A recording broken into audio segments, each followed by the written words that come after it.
Welcome everyone, colleagues, experts, distinguished guests, and of course all of those of you that are attending online.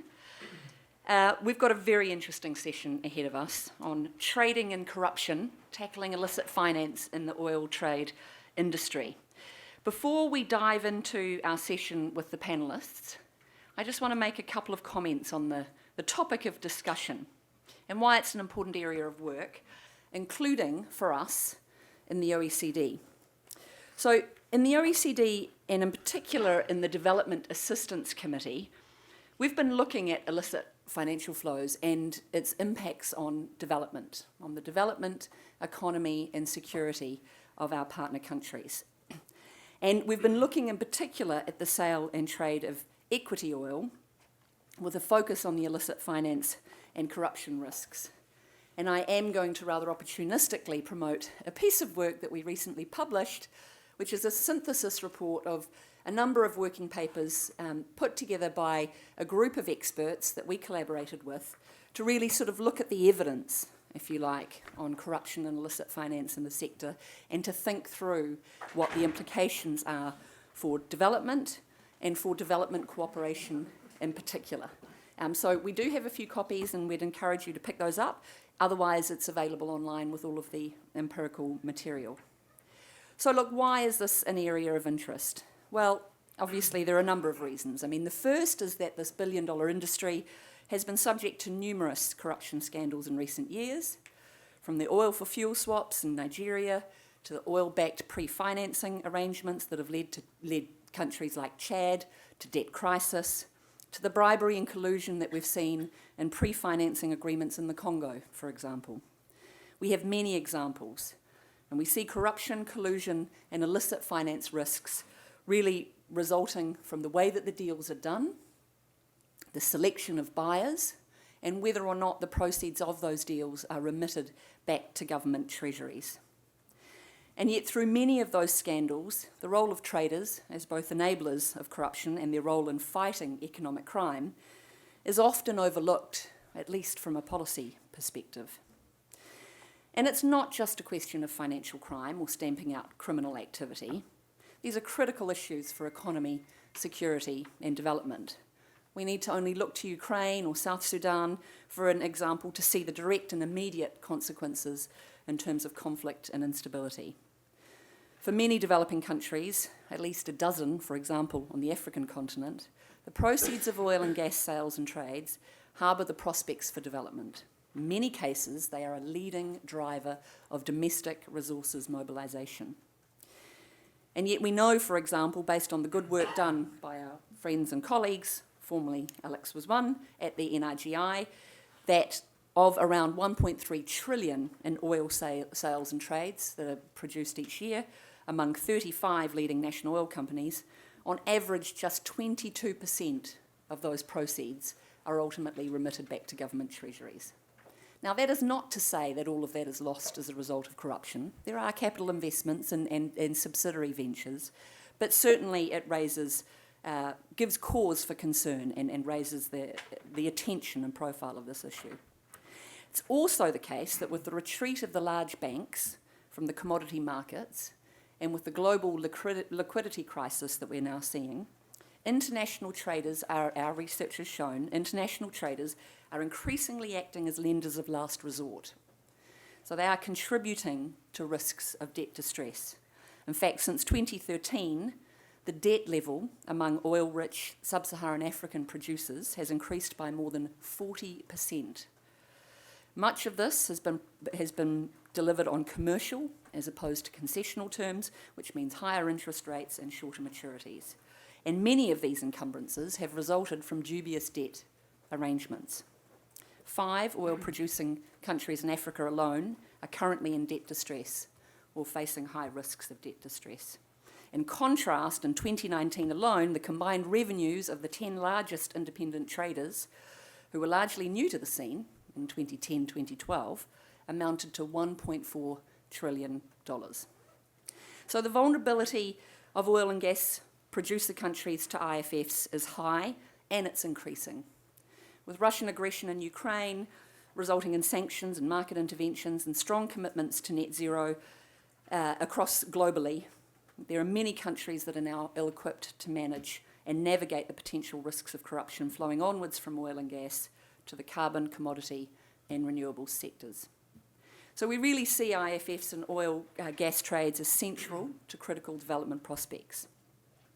But we're also looking at this from a global perspective, recognising that this is not the problem of one country alone, but that it's shaped by a range of complex global market networks and interests, and many of which are enabled by lawyers, accountants, the financiers in these systems, and you know, it's a multi-dimensional sort of issue. So today, in today's panel, we've wanted to bring together a combination of different actors.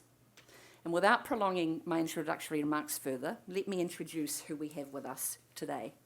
So first, to my right, is Alexandra Gillies. Now, she's the author of a book, a 2020 publication, Crude Intentions, on how oil corruption contaminates the world, and she's currently director of the Global Anti-Corruption Consortium, which brings together investigative journalism and civil society advocacy to fight against transnational corruption. To her right is Salvador Dahan, who's the Chief Governance and Compliance Officer in Petrobras, with over 20 years of experience in compliance, risk and governance.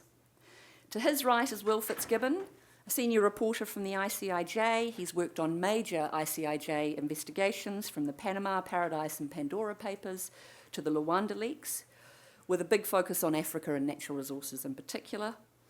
To his right, Mark Robinson, Executive Director of EITI, with several decades of experience in governance, extractives, climate and development across policy and operations. And last but not least, Sidney Vidaver, Regional Compliance Officer for the Americas, as well as Glencore's Global Head of Market Conduct and Compliance. So we have an all-star panel. Each of them will have around 5 minutes to sort of introduce their perspective of the issue of illicit finance and oil trading. We'll do 2 rounds of interventions. The first will really look at the issue of IFFs sort of from a sector perspective, and then we're really going to think a little bit about the current situation of Russian aggression in Ukraine, the future energy transition, and what all of this means from a development policy perspective. So Salvador, if we could start with you. Oh, no, apologies. Will, if we could start with you. So, look, as coordinator for Africa and the Middle East at the ICIJ, I mean, illicit finance and corruption in oil and gas trades and sales is not a new phenomenon. Could you sort of introduce the world of oil commodity trading and really, you know, outline some of the complexities of the sector and some of the corruption and IFF risks that you've seen in some of the work that you've done? Sure. Thanks very much and good to be here. You can tell I'm the journalist at the table, not realising that most men wear jackets at this kind of event, but there you go. Thanks very much for inviting me. To be honest, I was terrified to give this presentation when first asked, because unlike everyone else on this panel, oil is something I've reported significantly on, but it's not my bread and butter. But something really calmed me this morning when I was looking through the Paradise Papers documents.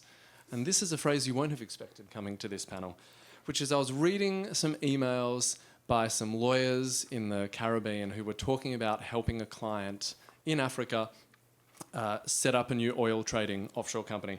And one sentence stood out to me, which is, "It is believed that he killed his niece as part of a sacrificial ritual in order to maintain his position at a national oil company."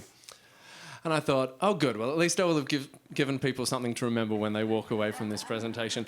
But the reason why I also found that important was it speaks to, I think, the way in which oil trading and the oil sector has so many more ramifications and has such more public interest and governmental and developmental significance than I think is necessarily always understood. And that's something I think about a lot when I think about reporting on natural resources and oil trading and the oil sector in general on a project like Panama Papers or like Paradise Papers.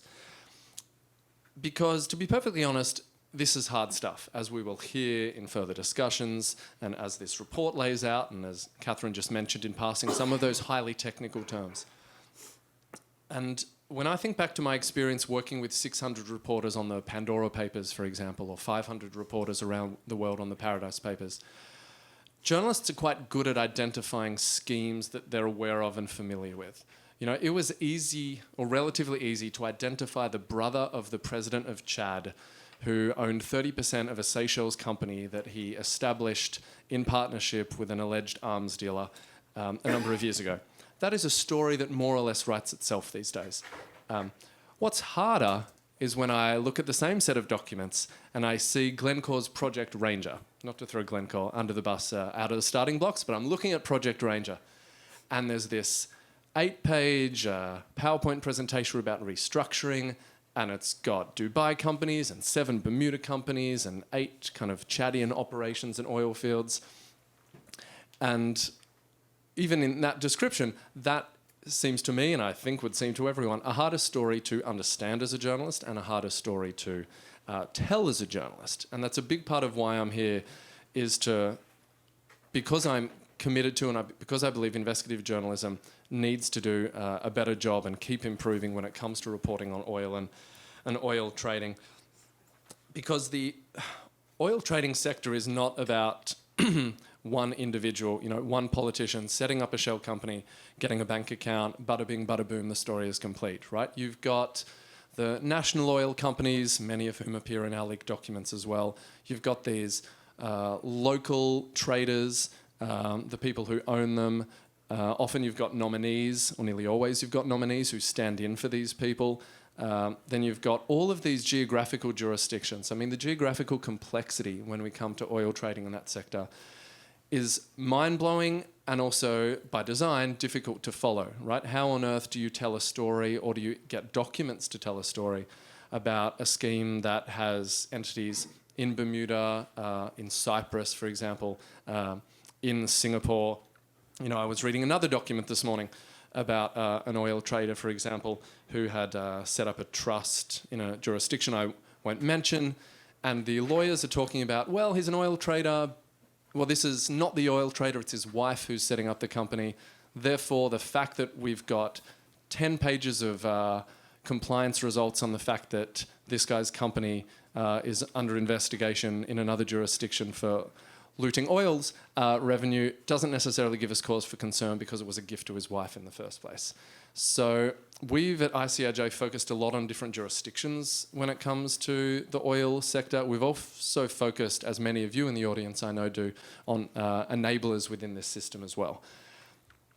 Now, something that we saw in the Luanda Leaks investigation that we reported on a few years ago, I don't think it's misleading to say that probably all of you in this room, and certainly many people around the world, knew the bare bones of what had happened in Angola with Sonangol, with Angolan poverty, with its oil wealth generally.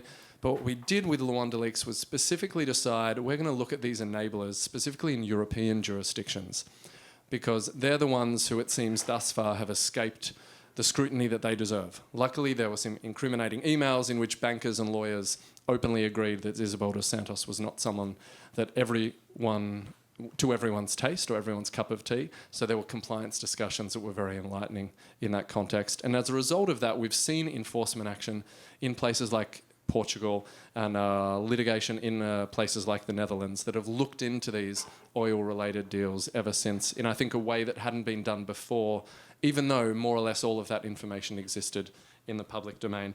So to answer your question and wrap up then, Catherine, I mean, this is an incredibly important sector, and I think one that so far, that has much more to, needs to be investigated much more, because when you talk about the figures that you were mentioning or in this report, for example, and you compare it to the individual wealth of politicians who many of us as journalists write about, you know, the case would be so easy to make that, in fact, we should be focusing less on outing and shaming politicians who stole $5 million and more looking at oil companies and traders when we're talking about billions and trillions.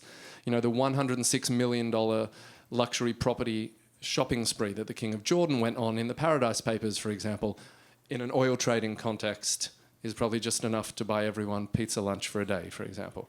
So the complexity, however, is what's gotten in the way of more of that reporting so far, and I think the more discussions we have around this and the more journalists understand why going after the big fish will lead to more and better stories on this.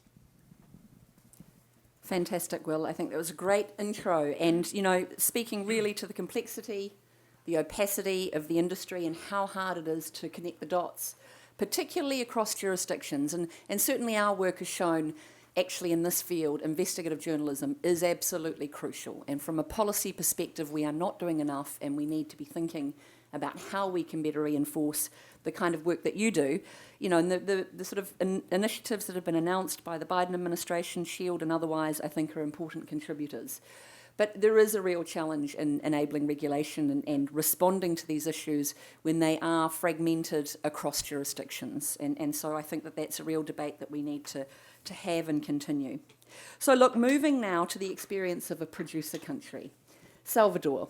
I mean, Brazil is in a perhaps more privileged position than some other producer countries. You're a middle-income country. A lot of what you produce is used domestically.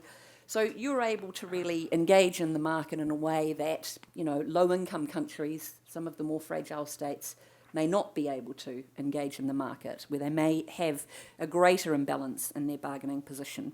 Nevertheless, you've had great insights and experience as to what it is to work in the trading sector. Could you sort of give us an indication as to some of the risks and opportunities that arise for you as a producer entity in trading and selling your assets, and you know, some of the particular illicit finance and corruption risks, and what Latin American national oil companies are actually doing to try and level that playing field? Thank you, and good afternoon. First of all, I think just remind me when the car wash task force held the first press conference. The first question from one of the journalists was, there is a typo in your slide because you are saying $1 billion bribery. Should be $1 million? No, it's correct. It's $1 billion bribery scheme. So that's how I connect with the beginning and the context of what happened in Brazil. Actually, the development and the position and the context we are today basically was established after car wash, right? Today, Brazil's oil and gas infrastructure is very different from 20, 25 years ago. In the past, Petrobras used to have a monopoly position, vertical company, full life cycle from exploration to consumer distribution. And year by year, we've been opening the market. Today, there are more than 20, 30 multinational and local companies operating in Brazil in the upstream and the downstream sector. Petrobras has already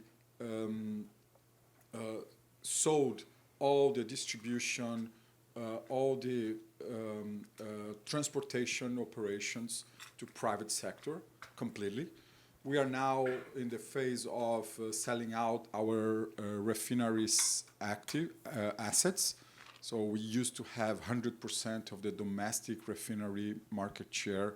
Now we are at around 75 after selling 4 refineries in Brazil, and now we are willing to sell another 4 if possible in the coming years. However, still we have a very predominant position in Brazil's market, and as you mentioned, focus on the domestic customers. But at the same time, we could attract international investments. We could attract other oil companies to have their operations in Brazil, and therefore we are fully integrated in the global market. We are fully integrated with all other trades and operations across the world.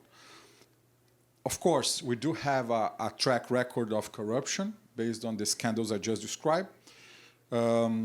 Considering Petrobras' position being a national oil company with a lot of political interference, with a lot of power over the investments of the country, and leading the governmental strategies, the political agenda through Petrobras, and this was the center of the car wash, the most notorious corruption scandal in our era.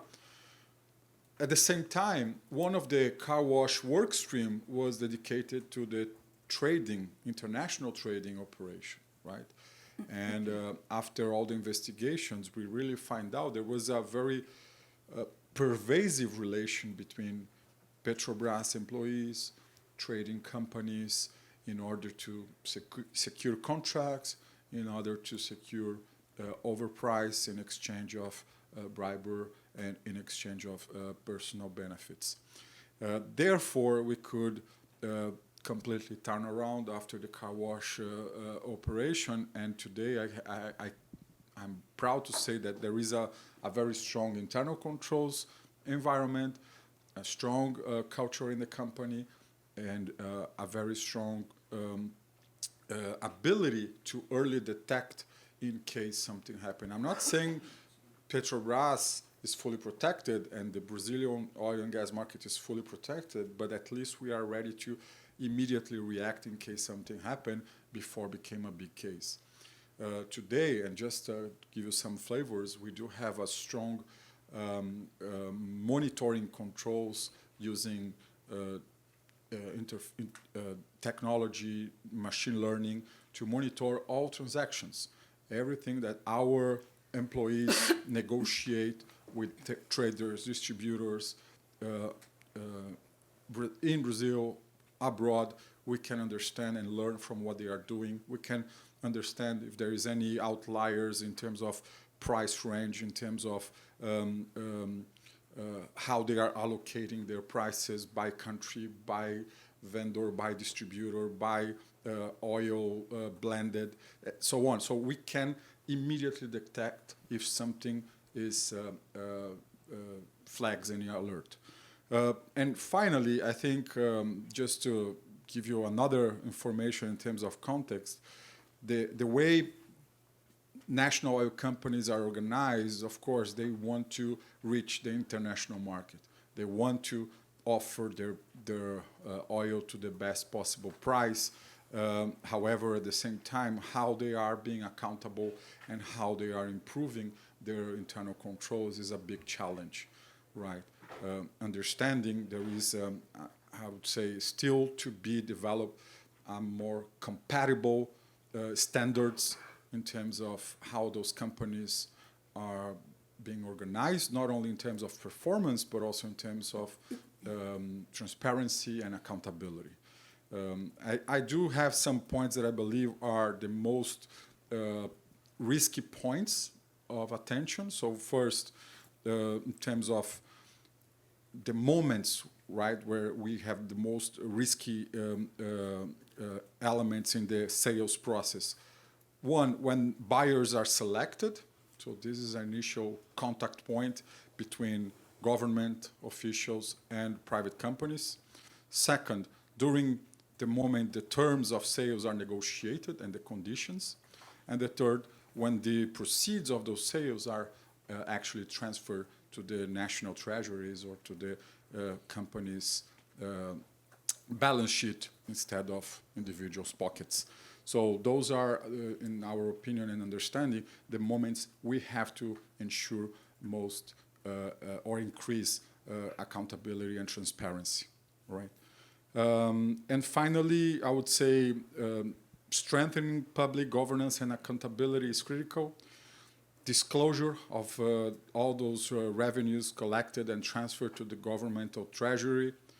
Transparency of sales agreement that affects government revenues.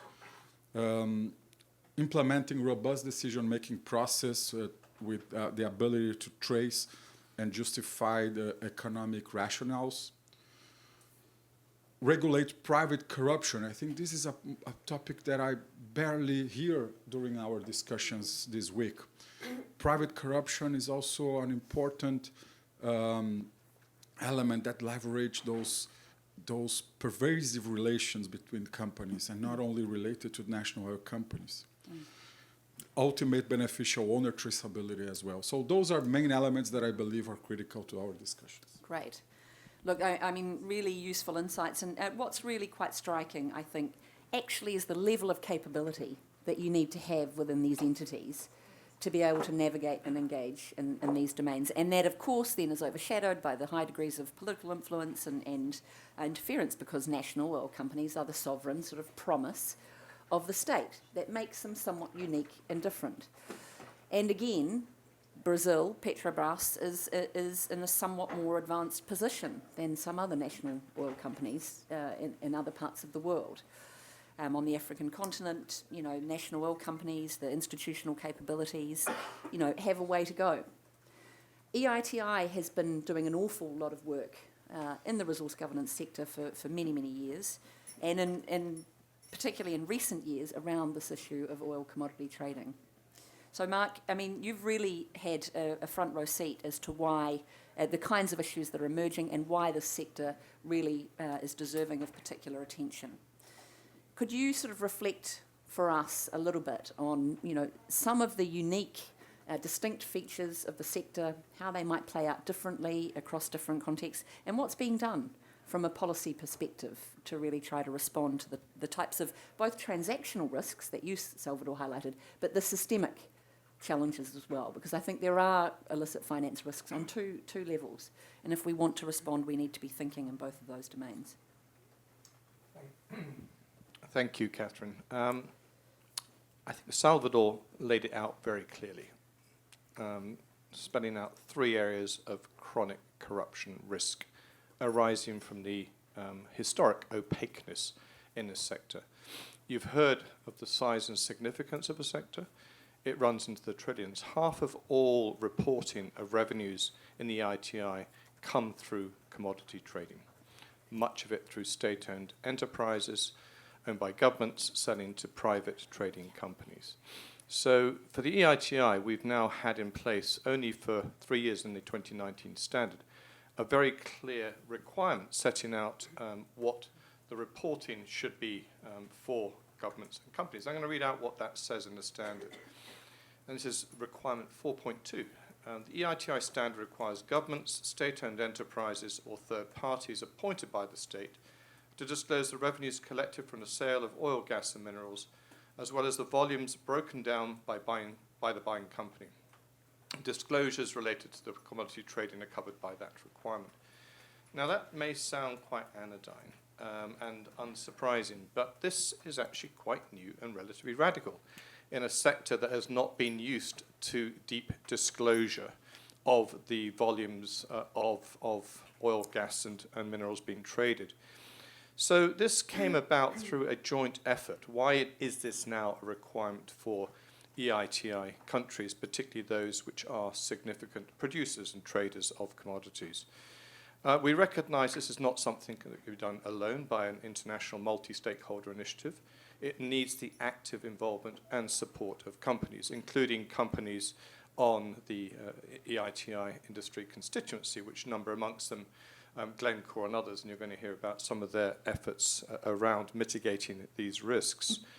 But commodity-dependent developing countries desperately need investment in strengthening institutions to implement rules and procedures that fight corruption, promote transparency, and support good governance, right along the lines that you heard Salvador outline earlier. What you outlined in Brazil, in Petrobras, is actually relatively progressive compared to many companies and many operating environments. So this is not the norm. This is actually the more progressive end of the spectrum.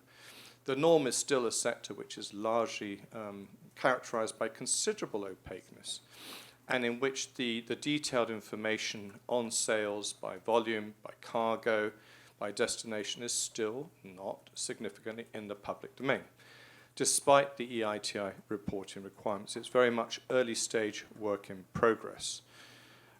Nevertheless, you have to start somewhere, and you have to work with a coalition of the willing, those governments that are beginning to invest more systematically in strengthening institutions, and forward-looking companies that realize that this cannot carry on as it has for so many years. The commodity trading sector is not a well-known one.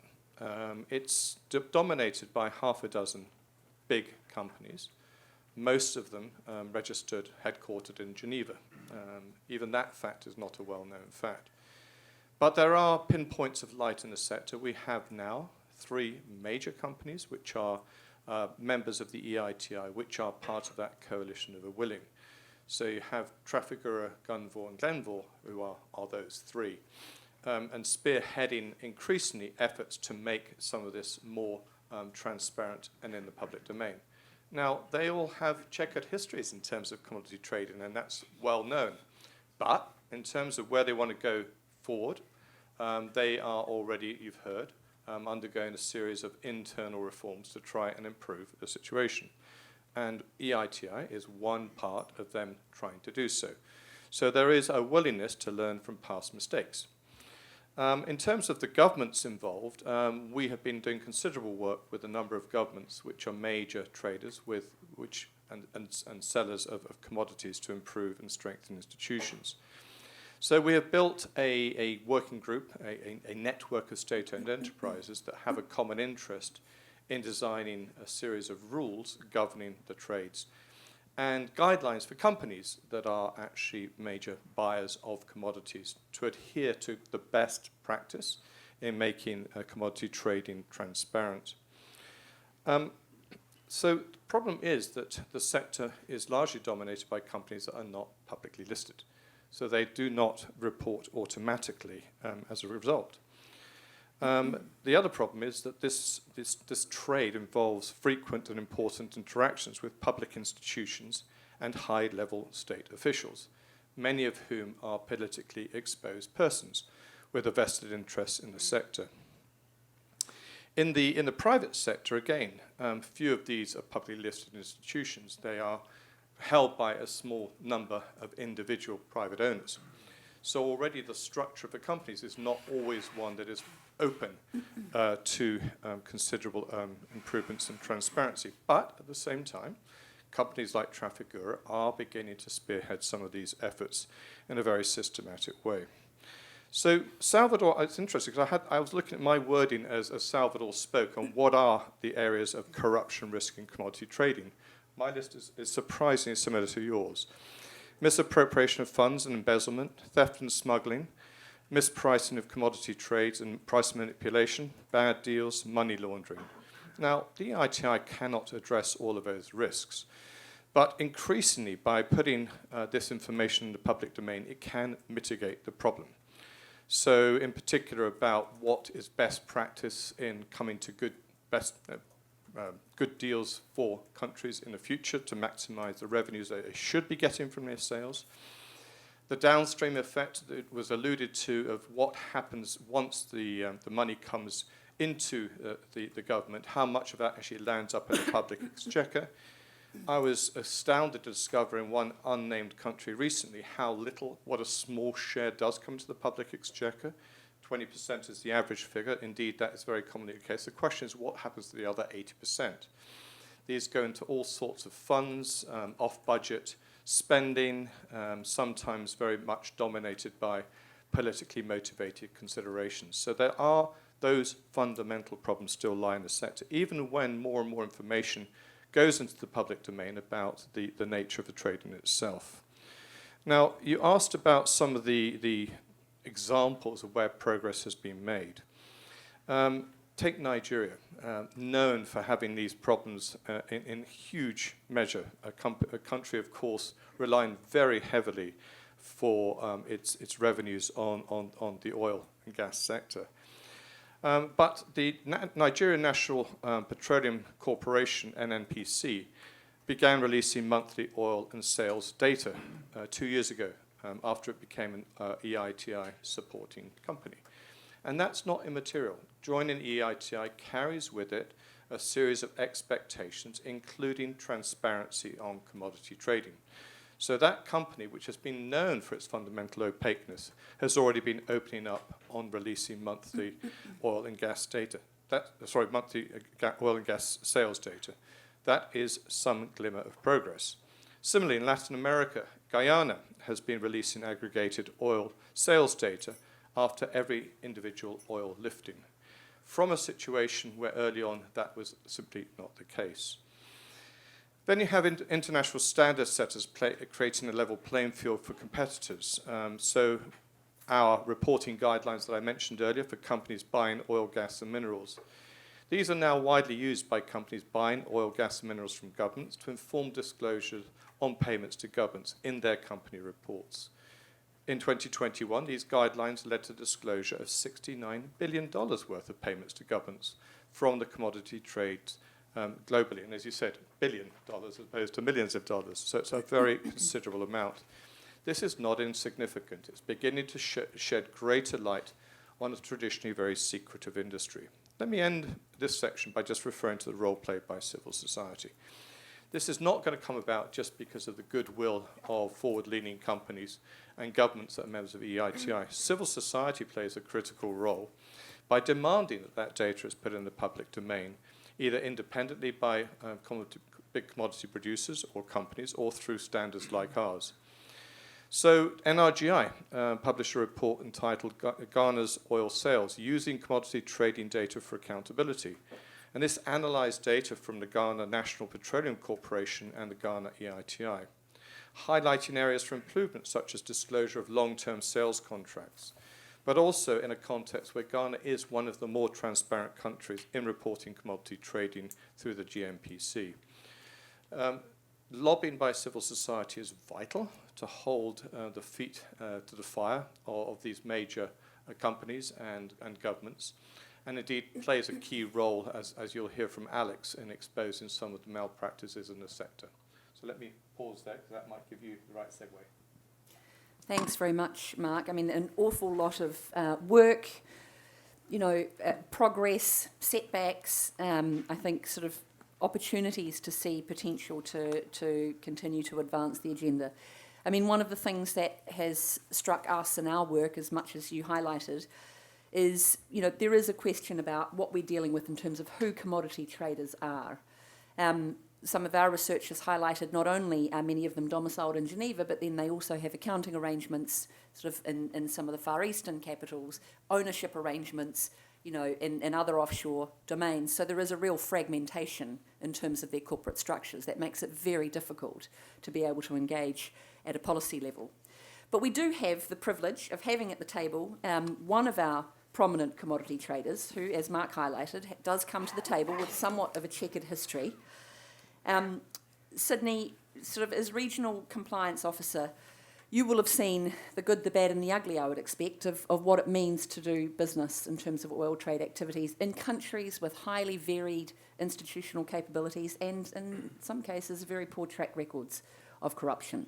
So could you speak to us a little bit about what it means as a trader to do business in these different kinds of environments and what can be done, what is being done, the areas where more work is certainly needed? Of course, thank you very much. I just want to start by saying that much of what Salvador said, it's like he's sitting in my office as well and communicating the types of programs that we've developed in Glencore.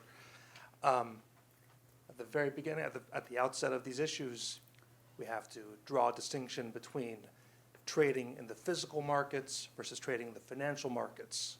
Glencore is active in both. There are different risks and different issues that come out from each of these markets. And some of those markets are naturally less transparent. They are not necessarily transparent to the traders themselves. I think that it's important to disabuse the notion that there are men in the room coordinating and figuring these things out. The trading companies themselves are deeply invested in intelligence gathering and trying to learn about the fundamentals of these markets. And as a compliance officer, it's our job to try to help them do that in a way that makes sense. And so part of our initial controls that we have in place, we have almost near bank level KYC and due diligence controls in place, where we're now vetting every single trading counterparty and agent along the way before we engage with them. Each of these payments, particularly in higher risk engagements, all of those payments are reviewed and understood, and down to the level of where is the payment going to which bank and who controls those banking accounts, and we typically we make real efforts to go down to the ultimate beneficial owner level, as opposed to a stated level from some sort of open database, however reliable it is. One of the most important parts of our business, it goes beyond simply the state-owned entities that we deal with and the producers that we deal with, but also a major part of physical trading is the logistics network. So how do we deal with moving the commodity itself?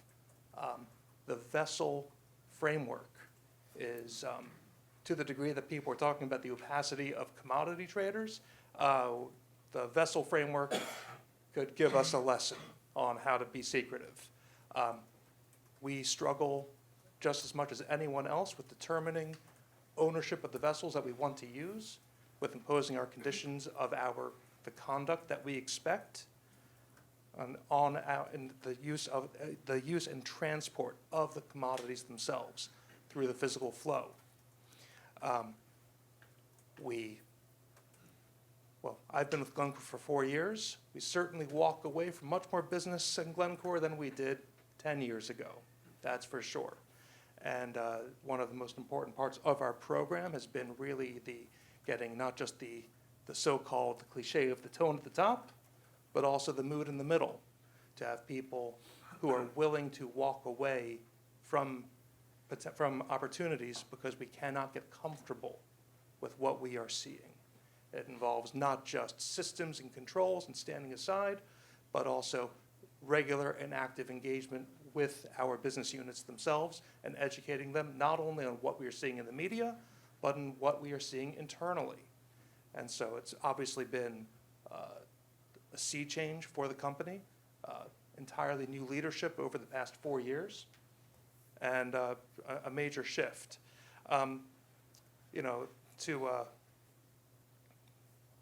Part of our control framework as well is embedding compliance in our regions with compliance coordinators in our individual assets. I think it's important to note that Glencore is not only an oil and gas trader, we're also a metals and coal trader as well. And it is important for the compliance structure to learn about the underlying flows, which is probably one of the bigger challenges in terms of understanding these informational flows and the controls, how to design a meaningful control. So you can create controls to effectively stop business. The object is how to create controls that allow business to be conducted. Because if we've learned anything over the past few years, it's that, if I had a nickel for every time that a counterparty said that the information that I'm asking for is beyond what anyone else has ever asked them for, talking about not only state-owned companies, but also just day-to-day traders, logistics providers, et cetera. That's a good chunk of my conversation, that we ask for a lot of information. I want to note in terms of how we deal with state-owned entities, that in particular certain jurisdictions, in particular Latin America, that's my region of coverage, the state-owned entities have been very engaged with us after our guilty plea, regular conversations, reporting out of information. This is, I believe, a significant change from 10 years ago as well, where many of these agencies were not necessarily as focused or as concerned on how to create their own compliance programs to ensure compliance. Some of these jurisdictions themselves have very few players, and very few suppliers who are willing to or able to handle the underlying logistics. These are very technical markets, both in the physical and the financial side as well. And so, again, that it's important to balance that information and capability. So you need a compliance officer who not only understands anti-corruption and laws, but also understands trading to a certain degree. And then also understands that not every product trades remotely the same as any other product. Crude oil is a highly developed product with physical and financial trading, both on screen and bilateral trading over the phone. Whereas if you compare that to rare earth metals, where there is no, well, recently we're seeing with cobalt, there's been the development of a growing, robust financial trading market, but historically there has not been. We're talking about purely physical markets without transparency to anyone outside of that. And so understanding the nature of each market that we cover and getting the buy-in from the business to be as invested in the compliance program as well. And we've been meeting with success. It's, of course, not as quickly as we would like it to be, but certainly over the past 4 years, there has been a sea change. Great, thanks very much, Sidney. I mean, again, a lot of material in there, sort of recognising the distinctions between the physical trade markets and the financial markets, the different sort of attendant risks, the idea of meaningful controls, internal controls, what they actually look like. I mean, that warrants quite a detailed conversation, not overlooking the interrelated parts of the business further down the supply chain, the shipping, the transportation, the logistics hubs and otherwise. And then sort of, are we seeing any kind of shift? The sense that the regular exchanges of information, the potential lifting of a veil around commercial sensitivity. I mean, these are really thorny areas where the debate and certainly policy dialogue has repeatedly got stuck. So Alex, sort of turning to you, I mean, given what we've heard about some of the challenges and the illicit finance risks in the sector, you know, there has been some movement, but what are we missing? You know, where are we sort of getting stuck? What are the limitations in terms of what government and industry has been doing, and what's the evidence telling us about the sorts of strategies or responses that might be needed? Thanks, Catherine, and thanks everyone for coming to an event on what is a pretty niche topic, but I think is finally getting more attention.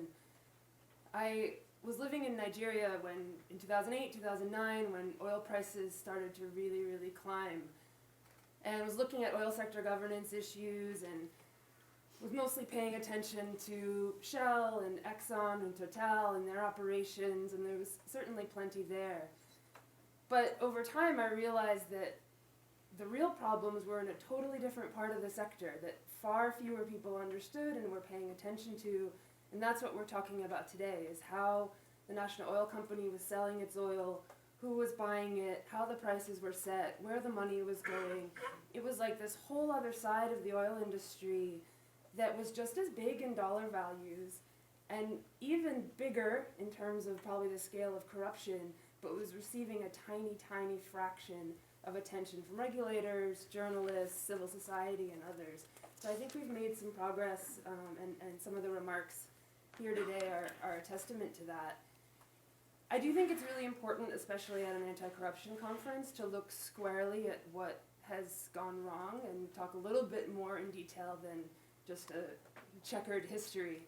Oil trading so I want to talk a little bit about the problem of corruption in the sector, what its costs are, and then a few ideas about responses and kind of what's missing. So in terms of the problem itself, I mean, oil trading has proven uniquely vulnerable to corruption, even in a sector that has corruption problems more generally. And Glencore does illustrate this challenge. We know because of recent legal actions in the US, UK, and Brazil that Glencore paid bribes over a 10-year period in at least 8 countries. 7 of these were oil trading instances of bribery. The bribery took place in Brazil, in Venezuela, and Latin America. In Africa, it took place in Cameroon, Cote d'Ivoire, Equatorial Guinea, Nigeria, and South Sudan. I think it's worth noting that in all of those bribery instances, the payments were actually routed through agents, and that's very true in oil trading bribery in general, is it almost always happens via an agent that's working for the trading company, rather than the trading company directly transferring money into the accounts of public officials. That wasn't the end of the charges that Glencore has pled guilty to. In the DRC, I just want to mention, it's not a trading case, but there was also a guilty plea of bribery there. And this is a country where the company continues to make payments to an individual named Dan Gertler, who is a mining magnate who's subject to global Magnitsky sanctions for his corrupt conduct in the DRC. They also engaged in price fixing in the US, and they earned an extra $150 million by manipulating the price of fuel oil. So when they were buying, they would try to push the price low. When they were selling, they try to push the price high. This is quite staggering, even for someone who's looked at this for a long time. Especially because if you read the court filings, it was very systematic, the way the corruption was taking place. This was not a couple bad apples, going rogue. But it's definitely not isolated. As probably most people know, there's a lot of oil traders in Switzerland. There's 5 big ones in particular. Just to mention a couple of the others, in 2020, Vital, another big oil trader, admitted to bribing officials in Brazil, Ecuador, and Mexico. Last year, a former trader for Glencore pled guilty to bribing Ecuadorian officials, and a few years earlier, Swiss authorities found them criminally liable for bribery in Congo-Brazzaville and Cote d'Ivoire. Both of those, for Glencore and for Vital, the bribery extended through 2020. So the idea that that was the past and things are fine now, that kind of sheds some concern on that. And both of those companies are under investigation in the US for price fixing as well. Trafigura, another major one, is under investigation by Brazilian authorities. They deny those claims. In Angola, their main business partner for years was a very well-known politically exposed person who has recently also been made subject to U.S. Magnitsky sanctions for, I quote, embezzlement and misappropriation of billions of dollars in state funds for personal benefit. So that was an open partner of Trafigura for years in Angola. It's not just the traders. This is a two-way street. The national oil companies are receiving the bribes, soliciting the bribes in many cases, and there's definitely instances of misappropriation that we can talk about in more detail. So the problem is, I hope that makes clear that this is not kind of just a one-off issue, that this is a significant problem that anyone working in the anti-corruption field should at least be aware of, if not trying to respond to. The costs of this are high. I think Catherine did a really good job of talking about why this is an important development issue. It's related to debt crises in some of the poorest countries in the world. But I want to say a couple words about kind of the democratic costs of this type of corruption as well. A month after South Sudan became independent, a delegation from Glencore flew into the country carrying $800,000 in cash. And some of that money went to bribery. So in the most fragile possible political situation, companies were willing and ready to corrupt. In Nigeria, court filings reveal how the demands for bribes from oil traders would go up during election campaigns. To just give a sense of how corrupt money feeds into electoral processes and undermines the democratic rights of the citizens who are trying to get a fair vote. A bit separate from all this bribery talk, but worth having on the table, is how traders and other industry players have propped up kleptocratic regimes. And this kind of goes beyond bribery. But international commodity trading firms are absolutely among the companies that helped Vladimir Putin to consolidate his power over many years and build up the war chest that he's now drawing on in Ukraine. And that's true for other kleptocratic leaders around the world as well. So, what should be done? It's been interesting over the last couple of days. I've had quite a few people say, what is Glencore doing on a panel at an anti-corruption conference? And I, for one, am glad that you're here. I remember 10 years ago attending this meeting at a restaurant in Geneva, literally in a back room, like behind where the rest of the tables were. It was me and like 2 other NGO people and representatives from 3 or 4 of the Swiss trading companies. And one of them said they'd never met an NGO person before, and another one asked, what is civil society? And so I tell this to, like, I think there has been, through EITI and other venues, there needs to be conversation, there needs to be discussion, there needs to be exposure. Like, companies and traders hiding in back rooms and bunkers is not the way forward. But the reason in particular that I think Glencore and Petrobras are here is what you've already alluded to, is that there was widespread, extremely harmful corruption. They were caught, and since then have engaged in reforms, in strengthening some of their compliance systems. I think some of those reforms are important. I mean, Petrobras' system for vetting suppliers is maybe the strongest among national oil companies, and there's a lot of lessons that can be learned from that, as well as some of the steps they've taken to try to insulate their decision-making from political influence. At Glencore, one of the reforms that have been put in place that I think is amazing and everyone in the trading industry should be doing is, I mentioned the agents are often the conduits for bribes. They now list the names of the agents that they employ and those agents' beneficial owners. You have to look on the website to find it. I can tell someone where it is if they want to see. But like, that's an incredible step. And if that were mainstreamed across the trading industry, that would be really, really, really useful. There's more these companies can be doing, specifically for Glencore. NRGI, Oxfam, some other NGOs put out a set of recommendations for additional reforms that we hope Glencore will implement. And those are publicly available. I encourage you to look at that. So we need companies to have strong compliance professionals, have strong systems, but that is so far from enough. And we've seen over and over again that if the potential profits of entering into a corrupt deal outweigh the risks, the deal will go ahead.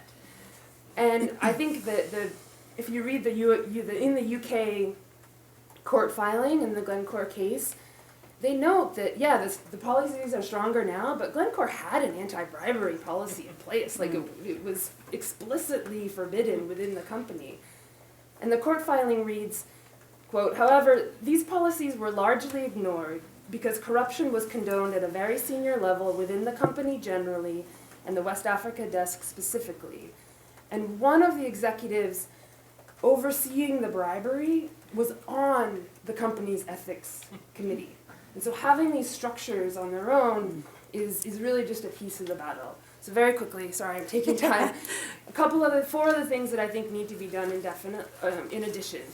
One is echoing Will's point. There need to be more investigations from journalists, but also enforcement authorities on this area. Bribery for sure, but this price fixing thing, like, we've just scratched the surface, I think. So a lot more attention from both inside and outside government on investigations. Number two is there has to be individual accountability. The executives who engaged and oversaw the bribery need to be prosecuted for that conduct, and I hope to see that coming in the US and the UK. That's where we're really going to see deterrence, because for companies this big and this profitable, the fines that they're being paid are meaningful, but they're affordable also. When we start seeing executives up there, that'll make a difference. And on the NOC side as well, the officials that received bribes, in some countries, in Equatorial Guinea, I'm not expecting an investigation into those officials. Countries like the US and the UK have tools they can use, either visa bans, Magnitsky sanctions, and others, to go after those officials and make sure there's not total impunity. Very quickly, the last two is, what are the business ramifications of engaging in this scale of corruption? I think, unfortunately, there are very few. Everyone's still willing to do business with parties, even when the revelations are this kind of severe and eye-watering. So there need to be kind of more, they need to lose investors, they need to lose sources of financing, they need to lose customers, because that's what should happen when you engage in widespread corruption. And then the last is more regulation. I think the kind of voluntary approach that the EITI does is really valuable in kind of testing out new kinds of transparency, but it's voluntary. And transparency and other forms of regulation are needed. They need to start in Switzerland and the UK, which are major hubs for these companies. But the US could also do a lot more because the US dollar is so prominent within the commodity trading space. So yes, they're hard to regulate, but a lot more can be done. Let me stop there. Thanks. Thank you very much, Alex.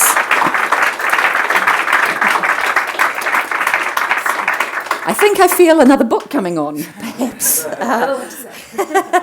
I mean, fantastically rich interventions and highlighting a whole range of issues, from the kind of internal incentive structures that may or may not be operating within these corporate entities, to the opportunities and constraints of the self-regulation, the need for the standard setting. I mean, it is the case commodity traders are one of the most unregulated sectors in the industry. And Glencore, you know, for all of its faults, is the only one that is publicly listed, which begs the question of what's actually happening among some of the other firms, where we don't have that sort of level of access to information or otherwise.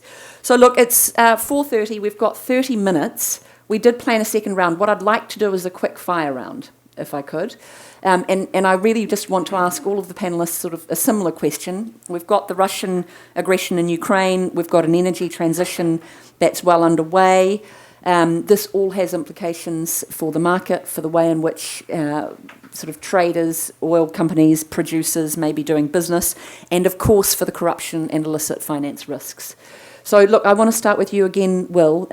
You know, are there some flashpoints that you see on the horizon, whether that be around sanctions, the price setting or otherwise, that we need to be attuned to, and both, you know, around Ukraine but also in energy transition?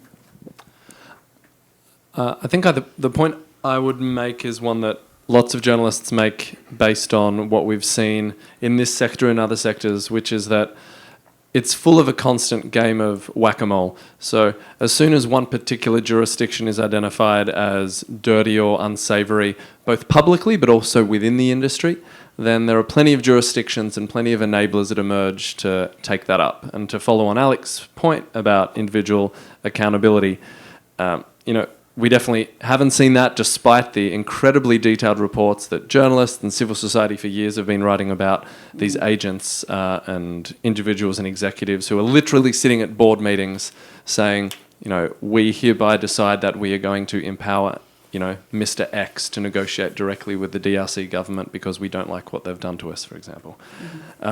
So that game of whack-a-mole will continue. New jurisdictions emerge. You know, Catherine mentioned that eastward shift.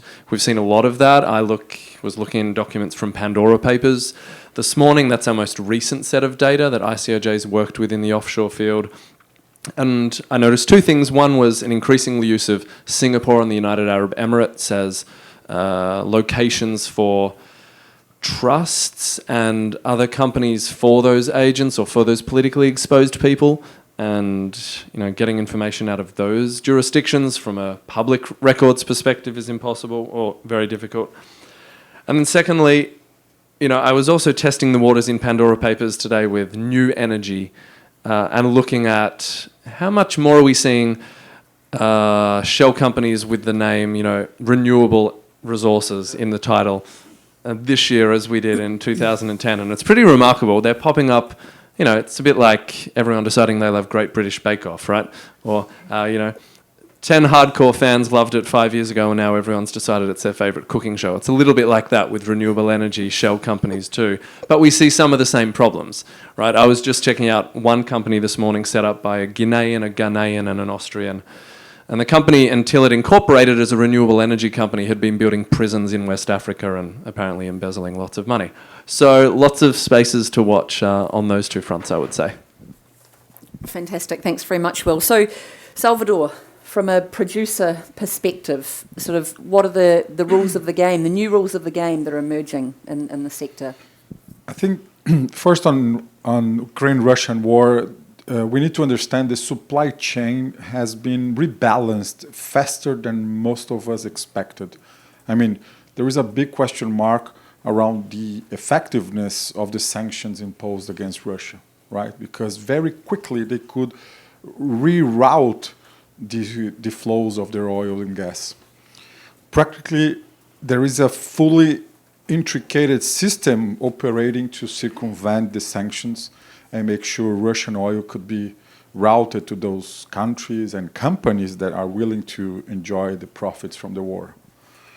So, and I have multiple examples, right? We've been approached by different people offering crazy deals in terms of, there is a very discounted oil coming from some Asian country through Middle Eastern countries, unclear origin of that oil, and I'm sure we have to be very cautious about those potential agreements and deals. But it's clear, the supply chain equation is fully balanced. That's why today's oil prices are lowering again. The big question is how big companies are willing to face and confront these issues, right? So what is the tone companies are setting when being offered a great quality but questionable origin oil with great discounts, right? Are we willing to give up those potential deals? That's the question. I'm not sure the answer. Under the energy transition discussion, I think there is one important point, and maybe I'm stepping a little out of our discussion, but the conflict mineral discussion will be more and more relevant because towards the energy transition discussion, in order to replace oil and gas, there are a lot of mineral exploitation industry to be developed in order to new batteries, new equipment, and so on. Nickel, cobalt, tantalum, tungsten, and so on. They must be there in order to supply the new industry. And I'm sure those minerals industry are highly exposed in terms of fraud and corruption. The next point for me important when thinking on energy transition is about the new players that are coming. I mean, there are many of those emerging companies, potential candidates for fraud and corruption as well. Maybe today they represent a smaller market, but eventually they will become big and profitable. And most of those new players are below the radar, getting a lot of public subsidies with strong political lobbies, influence, and they don't have the same level of controls, scrutiny, and so on. Mm-hmm. So how to make them accountable at the same level as we are trying to set for oil and gas company. Mm-hmm. And the last, I think, on my perspective, understanding that oil and gas companies, they must accelerate their decarbonization strategy towards the net zero society. We also need to recognize the fossil fuel will not be completely vanished anytime soon. The question will be what oil should be produced? What are the most resilient oil in terms of efficiency, in terms of emissions? In the meantime, we are starting to discuss carbon offset market, transparency and disclosure on those certifications, how to regulate this new market. Today we fully rely on self-declaration only. There are also the green linked loans and credit lines to green projects, right? So how to audit and track those results and preventing greenwashing, I think, is another big question to be addressed. Great, thanks very much, Salvador. So, Sydney, from a trader's perspective, I mean, you've got the headwinds right now of the shadow economies that are emerging because of the sanctions and potentially price cap activities, and then, of course, you've got what are reported to be opportunities for arbitrage across the fossil fuel commodities to now carbon and renewable commodities. I mean, what does that all spell in terms of corruption risks? Well, we're seeing many of the same things that Salvador's talking about, where there is essentially an unimpeded flow of supply into India, into China. There is not a uniform global response to Ukraine and the results there. We've also seen a similar debate develop on the metals side. with the LME, the London Metals Exchange, recently conducted a consultation on the exclusion of Russian metal from the warehousing system. It declined to do so. It decided to keep the status quo, partially because of the concern that it would create a shadow market. And so it is a very difficult area to navigate, combined with as much noise as there may be from the private sector of people purporting to self-sanction. That is not truly the reality. The commodity, the metal, is finding a home. It is not being shut out of the system. And so I want to note that the banks and the insurance companies are, have pulled back from that sector. And so, but we are seeing the flows very much so that it remains unimpeded. Part of that comes down to the financing, the discussions that we've had offline. In terms of other risks, I'll just note from a rare earth metals perspective, from a cobalt perspective, that we as a globe, if we want to proceed towards an electrification of the markets and to step away from fossil fuels as much, we are in a structural inefficiency in terms of supply. And those supply chains have to be built. The capacity, the production capacity has to be built. If you look at cobalt production in the DRC, it is primarily being driven by Chinese companies, not subject to Western standards of controls of modern slavery. Glencore is in that space. We are, I believe, the only major Western company engaged with cobalt production. And so these are all struggles just facing the world as we proceed to this next phase. Great. Thanks very much. Alex, did you have some thoughts on this? Sure.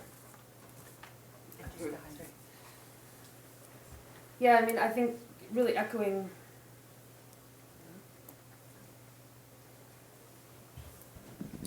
Is that working? No. Echoing very much what Salvador and Sidney have said. I mean, first, a really simple point is that commodity prices and oil prices in particular are high right now. I mean, about $80 a barrel, but if you look over the past year, they've been higher than that. And when there's lots of rents in the oil sector, corruption risks tend to go up. You can pay off people and still make a profit. And so very simply, even apart from all this complexity, the corruption risks are very high right now. And I think in a few years, all the schemes that are being run right now will hopefully, we'll learn about them. But yeah, I mean, anytime you have sanctions, there will be sanction evasion, and that's an opportunity for organized crime, for kleptocratic governments, for unscrupulous companies. And now we've got major sanctions against one of the top 3 oil and gas and many metals as well producers in the world. So the enormous amounts of volatility brought on by the war in Ukraine, matching the volatility of some of these energy transition dynamics, I do think it's a tricky moment that we're in. There's a lot of deal making in the extractive sector right now as the big IOCs try to kind of exit some of their dirtier oil projects. Other people are coming in around critical minerals. There's a lot of buying and selling and acquisitions and trades. So all of that deal making carries with it corruption risks as well. And then the last factor, I think, is picking up something Sidney said, that the crude oil market, in a way, has some transparent elements to it. It is a mature market, and it's something that regulators are accustomed to working with. The price is known, it's widely traded. But with the energy transition in terms of renewable markets, carbon markets, even things like cobalt and others, that structure and that organization is missing. And I think the traders are well placed to kind of enter that space because they understand it better than the regulators do. That it's really impressive, the logistics and the data and the information that they're able to bring to bear to these new market opportunities. But definitely have some concerns about whether oversight actors from civil society to financial regulators are going to be able to keep up. Great. Mark, a final word, and then we would like to open the floor to any questions. So perhaps give us a signal shortly if you do have a question for the panel. So to pose the question more sharply, from everything you've just heard from the panelists, there's a real risk that the changing structure of the energy markets and the vast and rapid increase in demand for critical minerals is highly likely to make the problem worse and the risk greater. And so, we're in a funny situation, well, not funny, in a worrying situation where, given the fact that there are new entrants to the market who are not beneath the radar screen and not members of organizations like EITI, getting an increasing share of the business, with far from anywhere near the standards of the companies represented here on the panel. So this is an increasingly risky area. And is possibly even outpacing the work that companies are doing on compliance and the pace at which we at the ITI are be able to sort of spread the voluntary principles. Having said that, there are some glimmers of hope on the horizon. First of all, I think it's important not to see commodity trading transparency in isolation. It needs to be part of a wider package around beneficial ownership transparency and contract disclosure. It has to relate to those measures right along the value chain so that ownership structures are clear and transparent and in the public domain, and that the contracts that give rise to the trades in the first place are also in the public domain. So it needs complementary measures. Secondly, we need to bring big actors who are in the trading sector into compliance with these voluntary standards like the EITI. We've heard reference to Vitol and Mercuria, who still remain outside the fold, as you said, and not pervious to public scrutiny as private companies. So more of those traders need to be part of such voluntary agreements. Finally, and we haven't really mentioned this yet, but banks and investors have a big potential role to play. Many of these companies depend very heavily on bank lending. Some of them resource their own operations very handsomely. The banks have a critical role to play in enforcing more stringent standards for their lending in this sector. And I think we could have an entire panel just on that theme alone, but we see these as really critical actors coming in to hold companies up to the standards which they aspire to and to inject much greater accountability into this sector. Thank you. Yeah, fantastic. I think the sort of connecting with complementary issues, this certainly the question of beneficial ownership, the role of banks. I mean, again, our research, a couple of points on the role of banks. One of the things that we identified is that they have great relationships with traders and they do their due diligence with traders. They don't then look at who the traders are doing business with. Okay, so there's a sort of, it stops at that first principal relationship. So I think that's very important. And on the beneficial ownership side, we ran some algorithms on the large integrated energy firms, the independent traders, with hundreds of subsidiaries, and malfeasance happening really, in the deepest layers of those subsidiaries, which are out of reach of some of the existing beneficial ownership proposals. So I mean, there's certainly plenty of work to be done. Look, we have around a little over 10 minutes.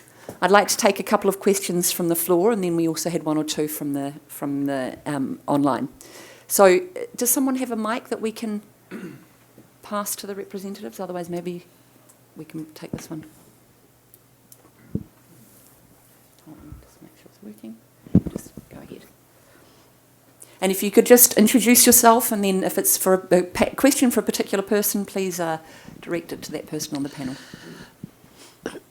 Thank you very much. Again, this is an interesting meeting. My name is David Ugolo. I'm the Executive Director of African Network for Environment and Economic Justice, former National Coordinator of Publish What Pay campaign in Nigeria. It's an interesting situation, we really are. And Analyst, thank you again. Long time ago, you were in Nigeria. And really interesting that you again stay amplifying those issues back here. My question goes to the EITI. I'm happy because Nigeria is a poster child of success story around the EITI. But today we see what is happening. It's not just the Glencore crisis.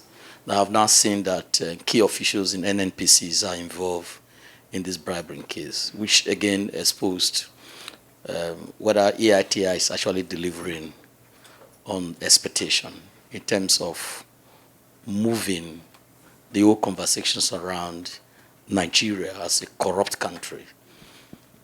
My question will go to Mark. The real challenge is about participation, because the whole EITI brand was built around multi-stakeholdership. But the reality is that it's not working. In Nigeria, for instance, the role of civil society and even the role of Publish What Pay campaign have been so diluted to the extent there's really no participation. And unfortunately, reports are not capturing this. Nigeria continues to be the poster child success story around EITI. But the real truth, there is, so this brings question mark around the multi-stakeholder. Are there really way EITI can begin to show what does it really mean by participation? So that's my question. Then Glencore. When I was doing my master's on corruption and governance in Sussex, a teacher took us to Glencore office in Geneva, I think here in Switzerland. We ran into one of those big CEO in Glencore. And when he was talking to us as students, he was very proud. And I raised questions around Glencore corruption practices. But today we're very happy that they have been exposed. But the question is that is about issue of impunity. As victim of this corruption in Nigeria, as victims, you can see Glencore is more or less settled Congo.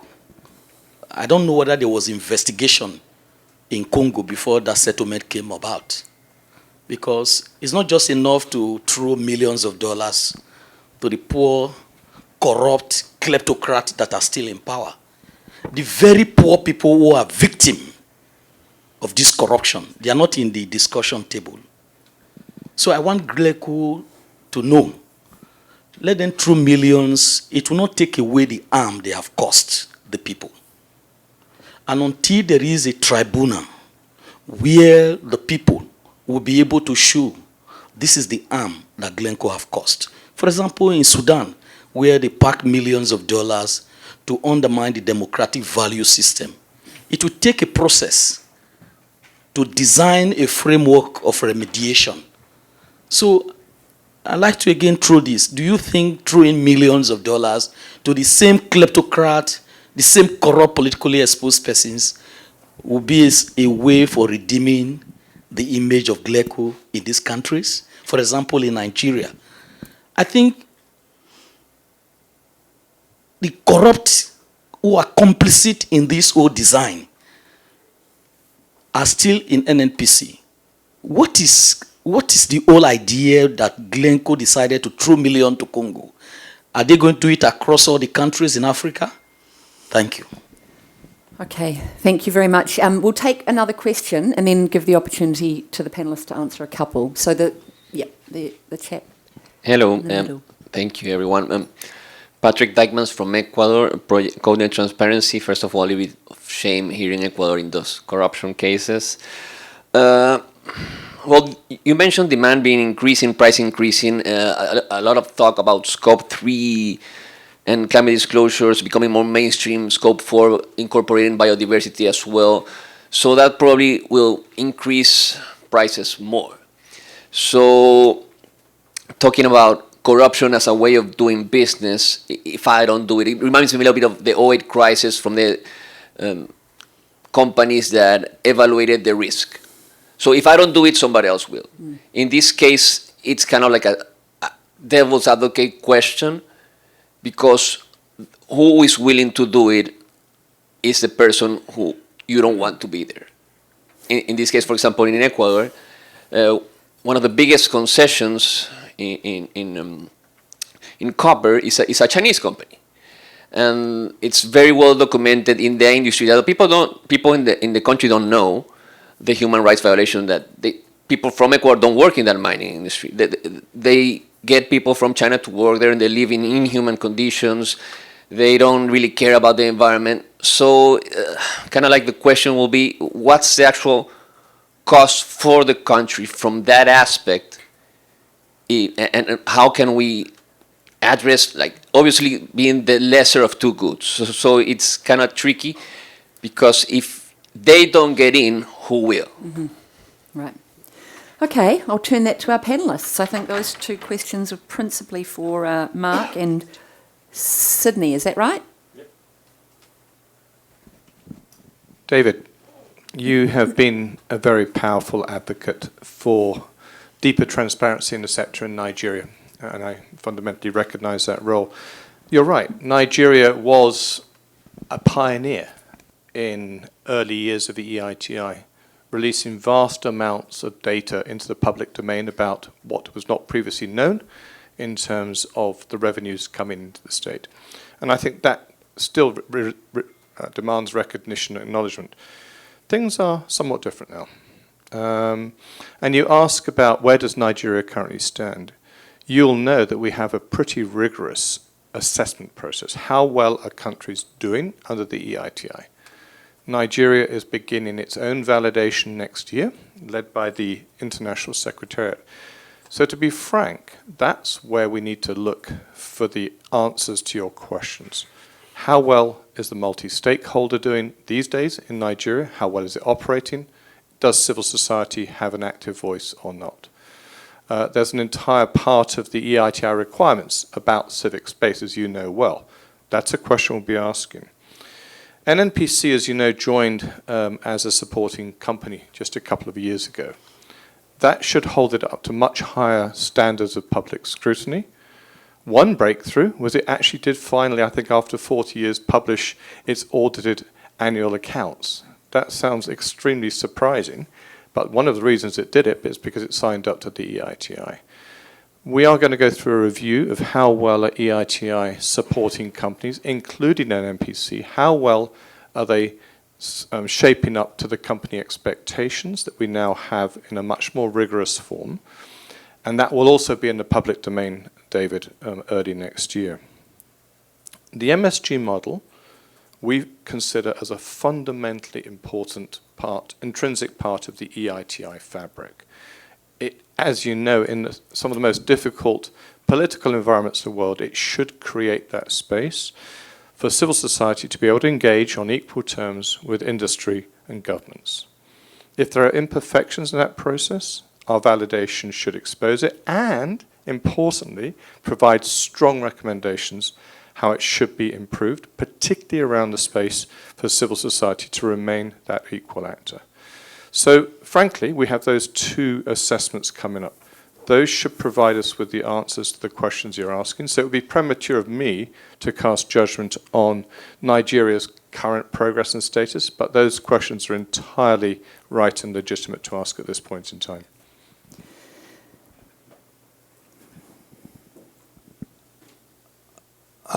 There's a lot to respond to in this. As far as I just need to start with the disclaimer, I'm speaking from the perspective of the compliance group.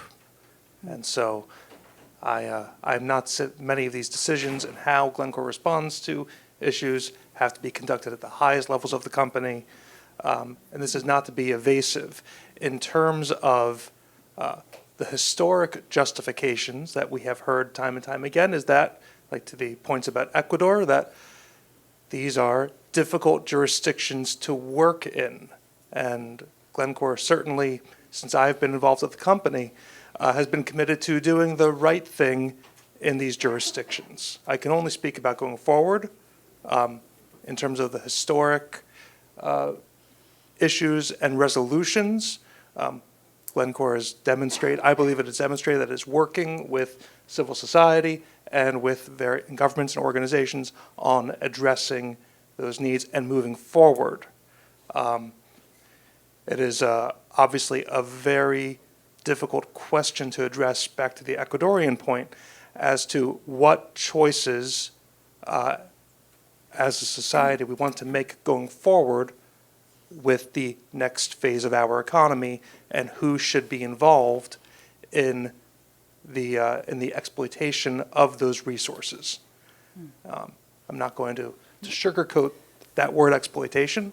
If we want electrification, if we want electric vehicles. There is a tremendous amount of natural resource extraction that needs to take place. And we need to look at the conditions underlying those areas and how we are getting there and who is doing it and what controls they have. So it's very much a question of, I would say that modern slavery is a very relevant conversation to be having, and how we address that, and as well as corruption with agents, state-owned entities, and working with those local governments.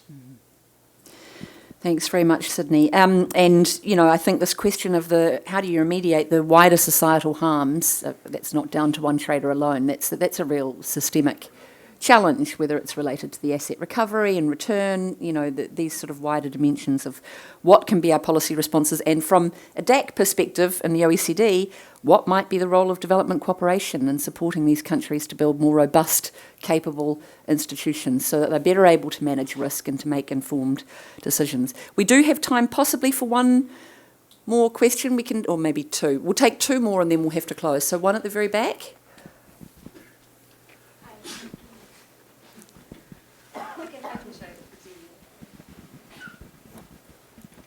Thank you. Hi, I'm Susanna Fitzgerald from the Natural Resource Governance Institute. So very much welcome the comments that Alex made about the recommendations that she had and the need for change, particularly around mandatory regulation. Until then, unfortunately, we have to rely on voluntary standards. So one thing I would like to say to you, Sidney, at Glencore is currently you only publish this data for EITI implementing countries.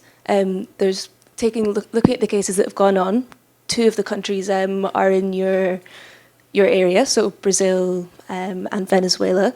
Something I think you could do to show some genuine culture change, a genuine effort to move things forward, would be to publish data for all the countries that you're working in. So yes, and while I appreciate what you're saying about being a compliance officer, you have a lot more sway within the company that a lot of us will have outside, and I would urge you to use that for good, because, well, it's good that you're here. I think there's a lot of distrust, understandably, around the actions of the company, so we would like to see more progress there. Thank you.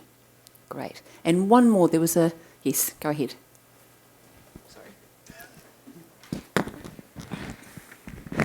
Thanks so much. Another question for Sidney. I'm Francisca Christen. I'm a lawyer in private practice in London. I was very interested in what you said about the tone from the top and the mood in the middle. And you know, you said that Glencore had changed very much. It's changed its leadership, but you haven't changed the middle too much. So how do you go about? I mean, you haven't kind of exchanged all your oil traders all of a sudden. So how do you go about creating a culture shift with the people that actually do the trading? How do you incentivize them to say no, as you say, to very attractive deals? Great, Sidney. Last word. So we spent a lot of our time. I'll capture all of these things. We spend a lot of our time in so-called trainings. Many of our trainings don't have presentations attached to them. They are very frank conversations. And so I'll speak about one of the first conversations I had at Glencore, and that when I joined, and that was a middle trader asked me a question about some other issues we heard about today. He asked me the question, is it considered an unfair business advantage if someone else is paying a government official a bribe? And if you don't pay, he was asking this theoretically, he said, but what if the definition of a bribe is an unfair business advantage and someone else is paying a bribe?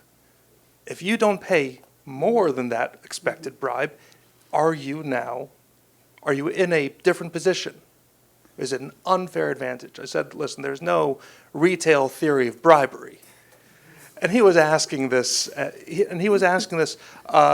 really to test the boundaries of the law and how it's written and how we conceive of it. And that was the real opportunity, though, if I had backed down And certainly there are places where the compliance officers do not have the support of senior management. So not at Glencore, but it's really important that we feel supported and able to stand for the program in those moments. So a big part of what we do is, as I indelicately say, is we scare the hell out of them. And so it is not a large world. And so when a trader in the oil space faces criminal prosecution, there is a very good chance that many, if not all, of the people on our trading floor knows them personally. And we speak about those instances often and loudly. But really, that in the middle is a conversation. Obviously, not every trader from the older days has gone, and many of them discuss how different the conversations are, and that when there's a significant new trade, compliance is in the room with them, and they say it's not like it was 20 years ago, but that is a real change in the governance of the company. And if I may add, it's a process. I don't believe an immediate cultural shift from one day to another. People will understand what are the new symbols, what are the new messages coming, what are not only the controls and procedures that, of course, any company should have, but it's beyond that. What are the messages that the company itself is delivering? How is your incentive being organized? So if your new incentive package, and this is about your annual remuneration, your short and long-term incentives are being now developed and your new objectives are set. So all those elements together, time, it's also relevant in terms of setting the coherence and the consistency on what you are doing. So maybe the first day after the scandal, everybody will stay there and I don't believe this is real, I don't believe this changes is coming, but after a few years, and this is what we are now, after several years after car wash, we have an organization that truly understands the importance of doing, not because compliance is there monitoring us, but because they truly understand the importance and the relevance for the future and the long-term sustainable results. All right, look, I think commodity trading, energy trading, there are no easy fixes in a highly opaque and complex industry. But, certainly a good start is having the opportunity to speak with one another, to have these conversations across constituencies and to draw on the incredible wealth and diversity of perspectives in terms of, the experiences that you all have and the perspectives you all come from. So just a round of applause for the panel. Thank you all for participating.